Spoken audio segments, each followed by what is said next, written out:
नक्कीच सगळ्यांचं लक्ष समाधान सरवणकर यांच्या वॉर्डकडे लागलेलं होतं. कारण दादर, माहीम हे जे या ठिकाणी समाधान सरवणकर असतील किंवा मग कुटुंबातील सदस्य आपल्याला नेहमीच पाहायला मिळतं. त्यामुळे समाधान सरवणकर यांचा जेव्हा पराभव झाला तेव्हा या पराभवाची कारणं काय आहे? या कारणांची खरं तर सगळ्यांनी चर्चा केली, विश्लेषणं देखील झाली आणि आता याबाबत स्वतः समाधान सरवणकर यांना काय वाटतं आणि पराभवाची कारणं नक्की काय आहेत हे आपण त्यांच्याकडनं जाणून घेणार आहोत. खरं तर तुमच्या वॉर्डकडे सगळ्यांचंच लक्ष लागलेलं होतं. अगदी खूप कमी फरकाने तुमचा पराभव झालेला आहे. सगळ्यात आधी तुम्हाला तुमच्याकडनं जाणून घ्यायला आवडेल की काय नक्की कारणं आहेत आणि कुठे नक्की तुमचा गाडा थांबला? नाही, पहिलं तर माझ्या मतदारांनी मला चांगल्या प्रकारे साथ दिली. समोर युती होऊन देखील आज आपला मराठी पट्टा असून देखील आज त्यांनी मला एक चांगली साथ देऊन फक्त 500 मतांनी आज कुठेतरी मी पाठी राहिलो. आणि आज 5-5 आमदार समोर होते, 2 पक्षप्रमुखांच्या मुलांच्या 2 सभा झालेल्या एका वॉर्डसाठी. आणि हे सर्व होऊन देखील आज इकडच्या मतदारांनी मला साथ दिली. काही प्रमाणात आमच्या देखील काही चुक्या झाल्या असतील, त्याच्यामुळे आज हा पराजय झालाय. मित्र पक्षाची तुम्हाला या ठिकाणी तेवढी मदत झाली नाही का? नाही, मित्र पक्षांची बोलण्यापेक्षा मला असं वाटतं की भाजपचे कार्यकर्ते खूप चांगल्या प्रकारे पहिलं काम करत होते. एक टोळी आहे ह्या माहीम विधानसभेमध्ये की ज्यांनी लोकसभेमध्ये देखील असंच काम केलेलं, आज विधानसभेमध्ये देखील ह्याच प्रकारे काम केलं. आणि नगरसेवकाच्या निवडणुकीमध्ये मला नव्हे तर त्यांची जी कॅन्डिडेट आहे शीतल गंभीर 190 मध्ये तिला पाडण्याचं देखील षडयंत्र झालेलं होतं. ही टोळी कुठेतरी भाजपचं नाव खराब करण्याचं हे काम चालू आहे माहीम विधानसभेमध्ये. आज 182ची त्यांची सीट आहे, ही भाजपची सीट आहे, ही पाडण्याचं काम देखील त्या टोळीने केलेलं. आज मला निवडणुकीच्या आदल्या रात्री RSSचे काही पदाधिकारी आमच्या इथे आले, त्यांनी मला काही चॅट्स दाखवले. त्यावेळेला आम्हाला अक्षरशः शॉकिंग होतं की अशा प्रकारे काम चालू होतं की आमच्या सोबत राहून कुठेतरी मेसेजमध्ये एकमेकांना सांगणं की आज आपल्याला समोरच्या पक्षाकडनं पैसे मिळालेले आहेत, आपल्याला ह्या उमेदवारांना आपल्याला पाडायचं आहे. अशा प्रकारच्या चॅट्स बघून आम्ही देखील थंग झालो की आज सोबत राहून ही टोळी कोणत्या प्रकारे काम करते. त्याच्यात शीतल गंभीरच्या बाबतीत देखील ज्या भाजपच्या नगरसेविका आहेत 100 मतांनी त्या देखील आलेल्या. खरंच मी त्यावेळेला जेव्हा मला कळलं, मी आमच्या पदाधिकाऱ्यांना तिकडे सतर्क केलं की काहीही झालं तरी आपल्याला शीतल गंभीर यांच्या पाठीशी 100% उभं राहायचं. कारण की आपले महायुतीचे जे काही 6 उमेदवार आहेत हे निवडून येणं गरजेचं आहे. आज जे काही काम त्या प्रकारे केलं, आम्ही लोकसभेला देखील आपण तक्रार केलेली होती, विधानसभेला देखील तक्रार केलेली होती. आणि नगरसेवकाच्या आत्ताच्या इलेक्शनला मला असं वाटतं की RSSचे जे काही पदाधिकारी यांनी वरिष्ठांना या सगळ्या गोष्टी समजावून सांगितलेल्या आहेत. त्यांचे जे चॅट्स आणि व्हॉइस रेकॉर्डिंग ही त्यांच्याकडेच आहे, त्यांनी त्यांच्या वरिष्ठांपर्यंत ह्या सर्व गोष्टी पोहोचवलेल्या आहेत. आणि मला असं वाटतं की आज हे 5 नगरसेवक जर आपले अजून वाढले असते तर आज समोरचा पक्ष कुठेच राहिला नसता. आज जे काही महापौर पदासाठी ते देखील दावेदार आहेत आणि ह्या सगळ्या गोष्टी चालू आहेत.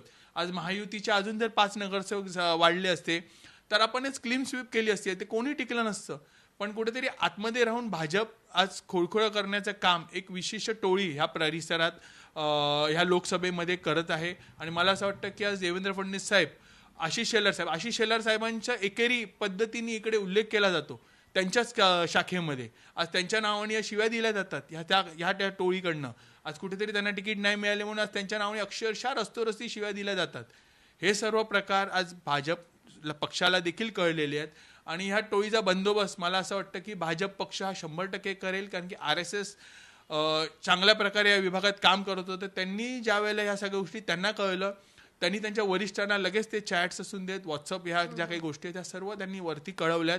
आणि मला असं वाटतं की लवकरच त्या गोष्टीवरती कारवाई होईल. नक्कीच. टोळी कोण आहे? जर ती टोळी अशा प्रकारे जर मित्र पक्षाच्याच उमेदवारांना पाडण्याचा प्रयत्न करत असेल तर अर्थात तुम्ही त्यांचं नाव जाहीर करणार आहात का? आणि जर लोकसभेपासून जर हे होत होतं तर मग तुम्ही फडणवीसांपर्यंत ही गोष्ट पोहोचवली होती का? मला असं वाटतं की आज वरची वरिष्ठांना ह्या सर्व गोष्टी कळलेल्या आहेत. नाव घेऊन मला आता कोणाला मोठं इथे करायचं नाहीये, पण ह्या सर्व गोष्टी आणि भाजपच्या इंटरनल मला असं वाटतं 3 ते 4 लोक आहेत. पण विषय असा आहे की ते एका विशिष्ट पदावरती आहेत आणि ते खाली मेसेज फॉरवर्ड करतात.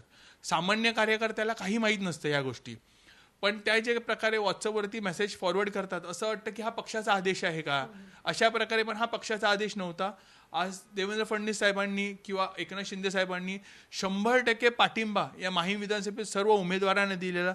ज्या काय गोष्टी मदत लागतील ह्या दोघांनीही केलेलं होतं. अमित साटम साहेब स्वतः असून देत, शेलार साहेब असून देत, या सर्वांनी आपले उमेदवार कसे जिंकून येतील यासाठी पुरेपूर मेहनत केलेली, पूर्ण पाठिंबा दिलेला. पण चुकीच्या एखाद्या पदाधिकाऱ्याने खाली मेसेज फॉरवर्ड केल्यामुळे आदल्या रात्री 2 दिवस आधीपासून हे जे काही मेसेज फॉरवर्ड करत होते त्यामुळे सर्व पदाधिकारी जसं विधानसभेला झालं तशाच प्रकारे सर्व कॉर्पोरेशनमध्ये देखील त्यांचे जे पदाधिकाऱ्यांना काय करायचं कळलं नाही. मी आता 191च्या बाबतीत बोलतो.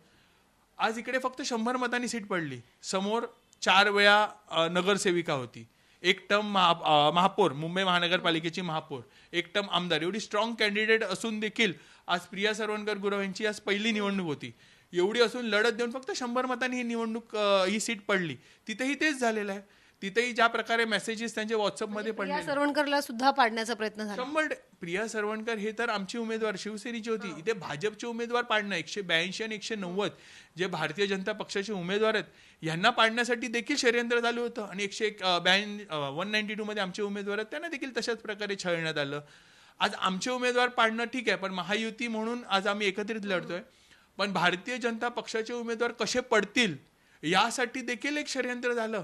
मध्ये तरी उल्लेख केला की पैसे घेतले, तर त्यांनी ठाकरे गटाकडनं किंवा पैसे घेतले असं तुमचा आरोप? मला जे काही एक चॅट जे दाखवण्यात आलं त्यात असं दिसलेलं की सामने वालों से पैसा आया है, अपने को इन सबको गिराना है. अशा सामने वाले उभाटा, बाकी कोण आहे इकडे? एक उभाटा आहे, इकडे मनसे आहे जे उभी होती, ह्यांच्याकडनं पैशाची चॅट मी बघितलेले आहे. त्यात मला RSS वाल्यांनी मला खरंच अभिनंदन करायला वाटतं की RSS खूप मनापासून या निवडणूक उतरलेली होती आणि त्यांच्याकडनं ह्या ज्या काही गोष्टी आहेत ह्या आम्हाला कळण्यात आल्या. बघा, तिसऱ्याकडनं कळलं असतं तर एवढा आम्ही विश्वास ठेवला नसता. पण भाजपच्याच एका काही पदाधिकाऱ्यांकडनं ह्या गोष्टी कळल्यात की ह्या गोष्टी चालू आहे, तुम्ही अलर्ट राहा. पण ठीक आहे, हो तर निवडणूक आहे. पण मला असं वाटतं की आज फडणवीस साहेबांनी ह्याच्यावरती गांभीर्याने लक्ष देणं गरजेचं आहे. कुठेतरी आपला पक्ष किंवा भाजप हे आतमधून खुळखुळा करण्याचा हा सर्व प्रकार आहे आणि याच्यावरती ते गांभीर्याने विचार करून एक स्ट्रिक्ट ऍक्शन ह्यावेळेला नक्की घेते. पत्रव्यवहार करणार आहात का? जर तुमच्याकडे जर त्यांचं नाव असेल, तुमच्याकडे जर पुरावे असतील तर, आणि जर लोकसभेपासून जर अशा प्रकारे विरोधात काम करत असेल तर तुम्ही उघडपणे पत्र लिहून तक्रार करणार आहात? 100% आम्ही या गोष्टीची तक्रार करणार आहोत. आम्ही करण्यापेक्षा मला असं वाटतं की RSS कडनं या सर्व गोष्टी ज्या काही माही विधानसभेत घडलेल्या आहेत आणि लोकसभेमध्ये देखील घडलेल्या आहेत त्यांची देखील चॅट त्यांच्याकडे आहेत. या सर्व गोष्टी आज वरिष्ठांपर्यंत त्यांनी देखील पोहोचवलेल्या आहेत. आम्ही आज शिंदे साहेबांकडे ह्या गोष्टी पोहोचू आणि फडणवीस साहेब खरंच नक्कीच आम्हाला 100% या प्रत्येक गोष्टीमध्ये आम्हाला मदत करतात. त्यांची देखील भेट घेऊन ह्या ज्या काही गोष्टी घडलेल्या आहेत या सांगणं एक कर्तव्य आहे. कारण की कसं आहे, हे भारतीय जनता पक्षाचं नाव खराब करण्याचं काम काही लोक करतात आणि खरंच काही कार्यकर्ते खूप चांगल्या प्रकारे काम करतात, पण ह्या लोकांमुळे त्यांचं नाव देखील बदनाम होतं. प्रचार केलाच नाही तुमच्या, म्हणजे दोन तीन जण जर सोडली तर, तुम्ही जसं उल्लेख केला की काही टोळी माझ्या विरोधात काम करत, टोळी सोडली की तुमच्या साठी इतर पदाधिकाऱ्यांनी किंवा भाजपच्या नेत्यांनी प्रचार केला नाही? काही पदाधिकारी नक्की 100% काम करत होते, मी असं बोलणार नाही त्यांनी काम केलं नाही. पण काही होते इंटरनल, व्हॉट्सअपवरनं असून दे, एकमेकांना फोन करणं असून दे, इनको गिरा नाही आहे, अपने को, जे काही गोष्टी आहेत या गोष्टी घडत होत्या आणि मला असं वाटतं ह्या वरिष्ठांपर्यंत आम्ही लवकरच पोहोचू. नक्कीच. आता अशी चर्चा सुरू झाली आहे की जसं आपण पाहिलं विधानसभेत सरवणकर सरांचा पराभव झाला आणि आता प्रिया सरवणकर आणि तुमचा देखील पराभव झाला. अशी चर्चा आहे की दादर माहीममध्ये आता लोकांनी सरवणकर कुटुंबियांनाच खरं तर एक्सेप्ट केलेले नाही, कारण त्यांनी त्यांची साथ सोडली होती उद्धव ठाकरे यांची. आज जर सरवणकर कुटुंबियांना जर एक्सेप्ट केलं नसतं तर माहीम विधानसभेमध्ये आत्ताच्या सेगडीला आज 50,000 मतदान हे आम्हाला मिळालेलं आहे प्रत्येक वॉर्डमध्ये. आणि मूळ दादर जे आहे जिथे प्रिया सरवणकर गुरव उभी होती, हा मूळ शिवाजी पार्क पट्टा असून दे, दादर पट्टा शिवसेनेचा जो बालेकिल्ला आहे हा आहे. ह्या परिसरामध्ये 4 वेळेची नगरसेविका, 1 वेळ जे मुंबई महानगरपालिकेची महापौर होती, जी ह्या विधानसभेची आमदार होती, एवढी स्ट्रॉंग कॅन्डिडेट असून देखील प्रिया सरवणकर गुरव ही आता 2 वर्षापासून राजकारणात आली आणि तिची पहिली निवडणूक असून देखील फक्त 100 मतांनी ती पडली आहे. त्याच्यामुळे दादरकरांनी कोणावर विश्वास ठेवला हे जनतेने दाखवलेलं आहे आणि हे निवडणुकीतनं दाखवलेलं आहे. आता कितीही कोणी टीव्हीवरती बोललं नाकारलाय, आज 100 मतांनी एवढी वरिष्ठ जी 40-50 वर्ष राजकारणात आहे ही महिला फक्त 100 मतांनी जिंकते, हा तिचा विजय हा की तिचा पराजय आहे, हे प्रत्येकाने विचार करण्यासारखी गोष्ट आहे. जेव्हा स्थानिक लेवलवरती अशा प्रकारे राजकारण केलं जातं मित्र पक्षाच्याच विरोधात, तर जशाच तसं उत्तर तुमच्याकडनं सुद्धा दिलं जाईल का? नाही, आम्ही ते का महायुतीचा धर्म आम्ही पाळतो. त्याच्यामुळे मी आताही सांगतो, आमचे जे काही उमेदवार होते सर्व उमेदवार एकमेकांचं काम करत होते. शीतल गंभीर असून दे त्या देखील त्या काम करत होत्या, आमचा पक्ष त्यांच्यासोबत काम करत होतं. 182 मध्ये असून दे, पण इंटरनली आज त्यांच्याकडनं एक टोळी जी आहे ही त्यांच्या सीट देखील पाडायला कमी नाही करत आहे. माझं मत आहे, ठीक आहे, शिवसेनेच्या तुम्ही सीट पाडताय, आज त्यांच्या सीट सुद्धा पाडण्यासाठी आज कुठे पुढे मागे ते बघत नाहीयेत. आज त्यांच्या सीट कशा पडतील यासाठी देखील ते लोक काम करत आहेत. तर ह्या लोकांवरती कुठेतरी कारवाई होणं गरजेचं आहे असं मला वाटतं. की येणाऱ्या काळात जर आपल्याला लोकसभेला जर विजय हवा असेल ह्या परिसरातनं, मोदी साहेबांना जर आपल्याला पुनश्च यावेळेला जर पंतप्रधान पदावरती न्यायचं असेल, प्रत्येक लोकसभेची सीट गरजेची आहे, येणाऱ्या काळात विधानसभेची सीट गरजेची आहे. त्यासाठी आत्तापासून कुठेतरी दोन्ही पक्षांनी आज ह्या ठिकाणी आज बांधणी करणं गरजेचं आहे. नक्कीच 29 आकडा फक्त आलेला आहे. मुंबईमध्ये शिवसेनेचे फक्त 29 उमेदवार निवडून आले. त्यामुळे इतर ठिकाणी सुद्धा असं काही झाल्याची चर्चा किंवा वाटतं का की मोठ्या संख्येनं उतरून सुद्धा प्रचार करून सुद्धा शिवसेनेला हवं तसं यश मिळालेलं नाही मुंबईमध्ये, जसं तुमच्यासोबत तुमच्या वॉर्डमध्ये झालं, तर इतरही ठिकाणी असं झाल्याची शंका किंवा शक्यता वाटते का? नाही, मला इतर ठिकाणीचं काही माहीत नाही, पण मी माझ्या इकडचं बोलू शकतो की आमच्या इथे जे काही प्रकार घडले आहेत ते आपल्यासमोर आणतोय. आणि मी असं बोलत नाही की संपूर्ण भाजप टीम, एक काही ठराविक पदाधिकारी त्यांच्याबद्दल आज भाजपनी विचार करणं गरजेचं आहे. आज त्यांच्या वरिष्ठांना मान देत नाहीत. म्हणजे आज त्यांचे जे काही अमित साटम साहेब आहेत ह्यांच्याबद्दल अपशब्द वापरले जातात, आशिष शेलारांबद्दल अपशब्द वापरले जातात, आज मुख्यमंत्र्यांबद्दल काही कमेंट्स केले जातात.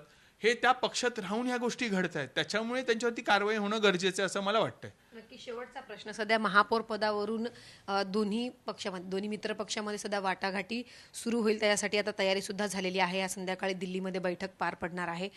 आता सगळेजण अशी अपेक्षा व्यक्त करतायत, इच्छा व्यक्त करतायत की बाळासाहेब ठाकरे यांचं जयंतीचं शताब्दी वर्ष आहे. त्यामुळे सुरुवातीच्या 1 वर्षासाठी सुद्धा का होईना पण मुंबईमध्ये शिवसेनेचा महापौर बसला पाहिजे. मुंबईमध्ये हा महायुतीचाच महापौर बसेल असं मला 100% खात्री आहे. शिवसेना असून दे, भाजप असून दे, आम्ही महायुती म्हणून लढलोय.